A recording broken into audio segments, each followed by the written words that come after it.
Iran, जिसे आज दुनिया मुसलमानों का हमदर्द समझती है, एक दौर ऐसा भी था जब ये मुसलमानों के बड़े दुश्मनों में से एक था, जिसे कहा जाता था पर्शियन एम्पायर। ये दुनिया की दो बड़ी सुपर पावर्स में से एक था। पर्शियन एम्पायर, ईरान की ये हुकूमत, ये वो दौर था जब ये इस्लाम के लिए एक बहुत ही बड़ा दुश्मन था और मुसलमानों के लिए एक बहुत ही बड़ा खतरा। उस दौर में ईरान के लोग आग की पूजा करते थे। आज जिस ईरान में शिया मुसलमान रहते हैं, एक ज़माने में वो मुसलमानों के एक बहुत बड़े दुश्मनों में से एक था, जहां पर हर तरफ जुल्म और नाइंसाफ़ी थी और हर एक इंसान ईरान की हुकूमत के नीचे इंसाफ को तलाश कर रहा था।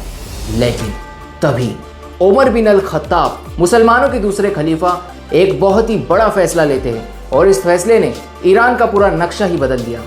और एक दौर में आग की पूजा करने वाला ईरान आज शिया मुसलमानों का सबसे बड़ा मुल्क है। तो आखिर वो हजरत उमर का कौन सा फैसला था जिसने ईरान का पूरा नक्शा ही बदल दिया और दुनिया की एक बड़ी सुपर पावर पर भी इस्लाम का गलबा आ गया? और आखिर वो कौन सी वजह थी जिसकी वजह से आज भी ईरान के लोग उमर बिन अल खत्ताब से नफरत करते हैं? और सवाल ये भी है कि आखिर हजरत उमर और ईरान, इन दोनों के बीच आखिर कौन सा कनेक्शन है? तो इन तमाम सवालों पर बात करेंगे आज की इस वीडियो में। लेकिन आज की इस वीडियो को शुरू करने से पहले इस वीडियो को लाइक जरूर करें। तो आइए शुरू करते हैं इस वीडियो को। इस पूरी कहानी की शुरुआत होती है उस दौर से जब दुनिया में सिर्फ दो बड़ी हुकूमतें थी। एक तरफ थी पर्शियन एम्पायर तो दूसरी तरफ थी रोमन एम्पायर। पर्शिया में जहां पर सासानी हुकूमत का राज था और ये दौर था उमर बिन अल खत्ताब का। और उस दौर में पर्शिया एक बहुत बड़ी हुकूमत थी जो आज का ईरान है। और उस दौर के ईरान के बादशाह को किसरा कहा जाता था। और इन बादशाहों का नेचर ऐसा था कि काफ़ी घमंडी थे और अपने आप को खुदा के बराबर समझते थे। और उनकी हुकूमत के दौरान वो ज़ोरास्ट्रियनिज़्म नामी इस मज़हब को फॉलो करते जहाँ पर आग की पूजा की जाती। वहाँ की पॉलिटिकल लीडर्स यानी हुकूमत और वहाँ के मजहबी लीडर दोनों ही मिलकर इस मज़हब को प्रमोट करते। यहाँ तक कि उन लोगों ने इस मज़हब को सियासत से मिलाकर आम लोगों पर जुल्म करना शुरू कर दिया और मज़हब के नाम पर राजनीति करने लगे। और इसका नतीजा ये निकला कि ये मज़हब सिर्फ नाम का मज़हब रह गया और ये मज़हब सिर्फ अमीरों के लिए था और गरीबों पर मज़हब के नाम पर जुल्म किया जाता। और जो इस मज़हब को फॉलो नहीं करता उस पर भारी भरकम टैक्स लगा दिया जाता और जो इस हुकूमत के खिलाफ जाने की कोशिश करता उसका सर काट दिया जाता। और इस ईरान की हुकूमत का सबसे घमंडी बादशाह था खुसरो सेकंड, जिसने अल्लाह के रसूल के भेजे गए खत को फाड़ कर फेंक दिया। अल्लाह के रसूल ने उसे इस्लाम की दावत दी थी लेकिन ये उसे गवारा नहीं गुजरा और उसने खत को फाड़ कर फेंक दिया। लेकिन उसे क्या पता था कि आने वाले वक्त में उसकी इस बड़ी हुकूमत को अल्लाह के रसूल के भेजे गए एक साथी उमर बिन अल खत्ताब पूरी तरह से तबाह व बर्बाद करके रख देंगे और उनका आने वाले दौर में कोई नाम लेने वाला भी बाकी नहीं रहेगा। और ऐसा ही कुछ हुआ। रसूलुल्लाह सल्लल्लाहु अलैहि वसल्लम के बाद इस्लाम अरब से निकलकर बाकी मुल्कों तक फैलने लगा और इस तरह मुसलमानों ने छोटी छोटी आर्मीज बनाकर अलग अलग इलाके में भेजने लगे। जैसे इराक के इलाके में मुसलमानों की एक छोटी फौज भेजी गई और ये इराक का इलाका भी उस वक्त की पर्शियन एम्पायर का एक छोटा सा हिस्सा था। लेकिन जैसे जैसे वक्त गुजरता गया, धीरे धीरे दौर आगे बढ़ता गया और फिर इस्लाम के दूसरे खलीफा उमर बिन खत्ताब का दौर आया तो सब कुछ बदल गया।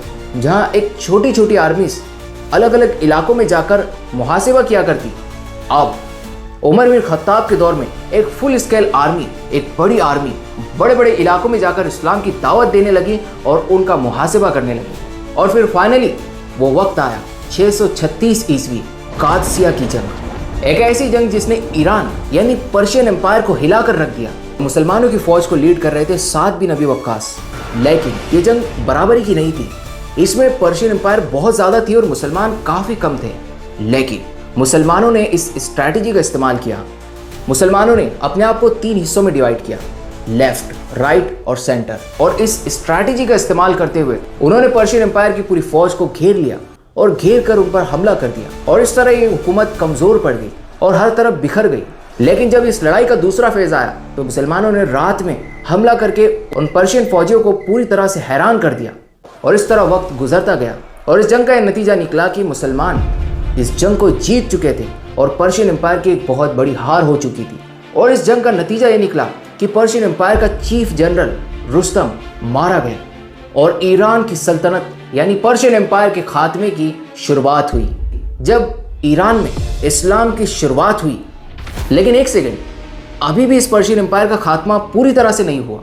इसीलिए 642 ईस्वी में दोबारा से नहावंद की एक बहुत ही बड़ी जंग होती है, जिसे मुसलमानों की एक बहुत बड़ी जंग कहा जाता है और पर्शियन एम्पायर की एक बहुत ही बड़ी शिकस्त, जिसके बाद ऑलमोस्ट पर्शियन एम्पायर पूरी तरह से खत्म हो गई। दरअसल इस जंग में पर्शियन की फौज अपने बादशाह के घमंड की वजह से मैदान में उतरी हुई थी और दूसरी तरफ मुसलमान हर एक जंग से पहले अल्लाह की मदद हासिल करते। और इस तरह मुसलमानों ने इस पर्शियन एम्पायर की फौज को एक पहाड़ के बीच एक तंग मैदान में बुलाया। और इस तरह जब पूरी पर्शियन एम्पायर की फौज उस मैदान में आ गई तो मुसलमानों ने पीछे जाने के रास्ते को पूरी तरह से बंद कर दिया। और इस तरह अब ना पर्शियन फौज आगे जा सकती थी ना पीछे जा सकती थी। आगे थी मुसलमानों की फौज और पीछे का रास्ता ही बंद कर दिया गया। और इस तरह दोनों ही फौज की सहमति से उस मैदान में इस जंग की शुरुआत हुई। और इस तरह मुसलमानों ने उन्हें हर तरफ से घेर कर इस तरह से हमला किया कि पर्शियन एम्पायर की इतनी बड़ी हुकूमत को शिकस्त दी और मुसलमान एक बार फिर से जीत चुके थे। इस प्लानिंग और अल्लाह की मदद से मुसलमान एक बार फिर से इस बड़ी हुकूमत से जीत हासिल कर लेते हैं और यहाँ पर पूरी तरह से पर्शियन एम्पायर का खात्मा हो जाता है। और इस तरह ईरान में इस्लाम की शुरुआत हुई। लेकिन पूरी दुनिया को मुसलमानों ने यहाँ पैगाम दिया कि मुसलमान सिर्फ जंग नहीं जीतते बल्कि लोगों का दिल भी जीत लेते हैं। वहाँ जीतने के बाद मुसलमानों ने उस बादशाह की फैमिली पर जुल्म नहीं किया बल्कि उनकी फैमिली को और वहाँ बचे लोगों को मदीने में इज्जत के साथ रहने दिया। और साथ ही साथ वहाँ के जो लोग थे उन पर कोई भी जुल्म नहीं किया गया। यहाँ तक कि पूरी दुनिया ने यह सोचा कि इतनी बड़ी हुकूमत से जब उमर बिन खत्ताब की इस फौज ने जीत हासिल की, इसके बाद आम लोगों पर जुल्म किया जाएगा, वहाँ के कल्चर को पूरी तरह से खत्म कर दिया जाएगा और पर्शियन एम्पायर का नामो निशान मिटाने की कोशिश की जाएगी। लेकिन ऐसा कुछ भी नहीं हुआ। उमर बिन खत्ताब की हुकूमत में उन लोगों को बड़ी आसानी से रहने की परमिशन दी गई। साथ ही उन लोगों पर कोई भी जुल्म नहीं किया गया और ना ही उनकी ज़बान फारसी पर अरबी ज़बान को अहमियत दी गई और ना ही उन लोगों को इस्लाम कबूल करने पर कोई ज़बरदस्ती की गई। और इस तरह वो लोग अब इस्लामी हुकूमत का हिस्सा बन चुके थे। उमर बिन खत्ताब ने उनसे टैक्स ज़रूर लिया लेकिन बदले में उन्हें प्रोटेक्शन दी, उनकी हिफाजत का जिम्मा उठाया और साथ ही वहाँ के जो बुजुर्ग थे उनके लिए बैतुल माल से वजीफ़ा जारी करवाया। और इसी के साथ अगर मुसलमानों पर जंग फ़र्ज हो जाती तो किसी भी नॉन मुस्लिम को ज़बरदस्ती जंग में शामिल नहीं किया जाता बल्कि मुसलमानों को उनकी हिफाजत के लिए तैनात किया जाता। ये था उमर बिन खत्ताब के दौर का कानून और इस्लामी निज़ाम, जिसमें हर मज़हब का इंसान आसानी से रह सकता था। और इस तरह उमर बिन खत्ताब ने साबित किया कि जंग से सिर्फ फतह मिलती है लेकिन इंसाफ और बहादुरी से इज्जत मिलती है। और आज भी हमें उमर बिन खत्ताब जैसे लीडरों की ज़रूरत है।